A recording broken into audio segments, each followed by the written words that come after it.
Thank you. So how many of you drive a vehicle? Or a cell phone? How many of you, just like I, are guilty of texting while driving? Today I'm here to tell you that we continue to do this practice because the consequences that are out there right now to deter us from doing this action are insufficient. And that's why we continue to do what we do. Let me tell you really quick what the law is. The law states for the state of California that a driver cannot be on a cell phone. It has to be hands-free. And that law was enacted in 2008. In 2009, there was a specific law enacted in regards to texting while driving.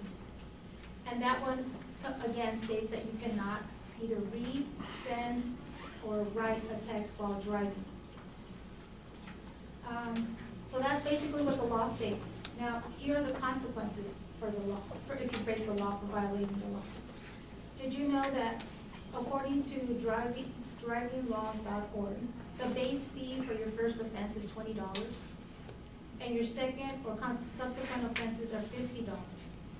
According to the CaliforniaTrafficTicket.com website, however, there are penalties assessed to those base fees, which would roughly elevate your first offense to $162 and $285 for subsequent offenses.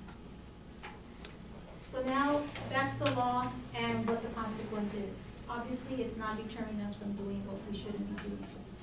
The following stats are proof that we continue to do what we're doing because, again, the consequences are not sufficient. Did you know that 2.5 million people are involved in car crashes in the United States each year? And of those, 1.6 million involve cell phone use. 330,000 texting and driving accidents lead to serious injuries. And of that, 78% involve cell phone use. In order to stress my point even further, I looked into the real life tragic stories of what happens when we text and drive. As reported in the Miami Herald, in Oakdale, California, a teenager by the name of Amanda survived her first texting and driving, or distracted driving, that's what they call it, accident, but did not fare as well in her second one. Her first accident involved her talking on the phone, and she ran a stop sign, and she was broadsided by another vehicle. She was able to walk away with just cuts and bruises. Her second distracted driver accident involved her losing control of her car, and she crashed. It took 30 minutes for first responders to get to her, but by that time she hadn't been breathing for 20 minutes.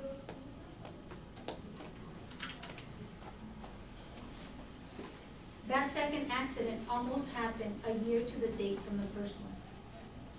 My question to you is, had her driver's license been suspended or revoked, maybe Amanda could still be alive today. So as I read these stories, and there are plenty of them out there, I continue to ask myself, are the consequences really enough to stop us from doing what we're not supposed to be doing?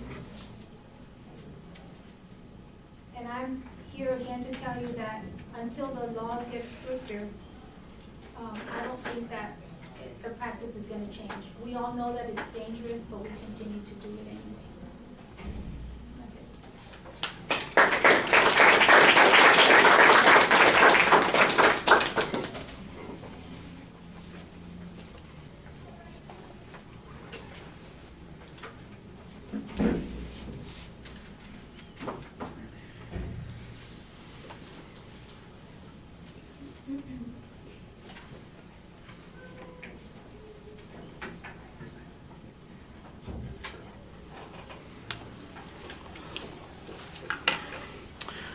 All right, well, the proposition is pretty clear at the beginning there's not really a preview of what the supporting points are going to be, and I'm not sure that I could pick out a structure that I'm following, although the ideas that you're presenting are relatively clear.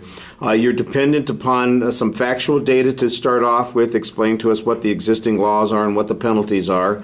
And then there's a point where you present information about the number of accidents that happen in the United States each year that are associated with cell phone usage. So I think that that does seem like it's a reasonable follow-up. Like I said, I think an organizational structure would help a little bit. And then your argument is that we can't really prevent these things because the penalties are insufficient. We get back to some of the information about what the basic penalties are, and this, I think your inference is that it's relatively low. If $20 and $50 are the base fees on this, and that potentially the penalties would only go up to $162 or $285, your inference here seems to be that that's a small price that people are willing to pay to be able to continue to violate the law, and that it's not sufficient to deter them.